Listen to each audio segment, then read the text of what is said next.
Now, I know it's the national law here in America that women are more evolved than men, but if that's true, how come they're still so impressed by shiny objects?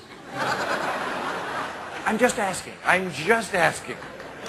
Please, it is not anti-woman just to talk about women, okay? And we're going to do it now. Because when I say this is a feminized country, first of all, understand that I get it that there are millions and millions of women who are steely-eyed realists and millions of men who are anything but. However, for lack of a better term, I would say that the feminine values are now the values of America. Sensitivity is more important than truth. Feelings are more important than facts. Commitment is more important than individuality. Children are more important than people. Safety is more important than fun. I always hear women say, you know, married men live longer. Yes, and an indoor cat also lives longer. It's a furball with a broken spirit that can only look out on a world it will never enjoy, but it does technically live longer. See, this is very personal to me because I'm like the last of my guy friends who have never gotten married, and their wives, they don't want them playing with me. You know, I'm like the escaped slave. I bring news of freedom. You know, it's not a good thing to have me around, you know. Keep the husbands in the dark. They're happier that way.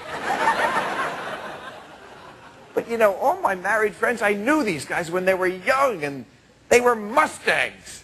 They used to do whatever they wanted, whenever they wanted, and now they are not Mustangs. They're that horse in Central Park with the blinders on, you know, just going around in a circle in a cloud of flies and shitting in a bucket, you know, just... So I know women don't have it easy in America, but it is sort of politically incorrect just to be male in this country now. I mean, look at television. Look at any sitcom.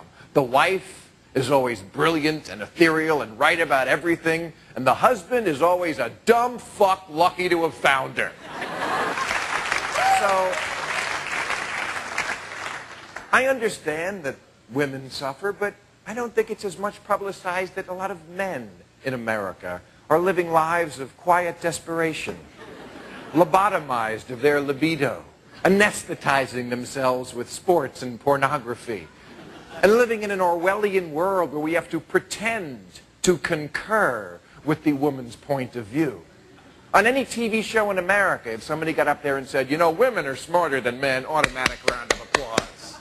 If somebody said men are smarter than women, you'd be booed off the stage. I mean, what does that tell you about our culture, that we have to pretend that one sex is smarter than the other?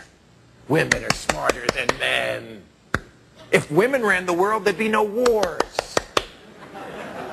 Being pregnant is sexy. You know, just a whole roster of things that we don't really believe, but we pretend to believe because it's easier to make women nod than to live in the doghouse. I heard one on daytime TV the other day. Only a woman could have said this, and of course everyone pretended it was true. She said a couple should explore their mutual fantasies. There are no such things as mutual fantasies. Yours bore us, ours offend you. Trust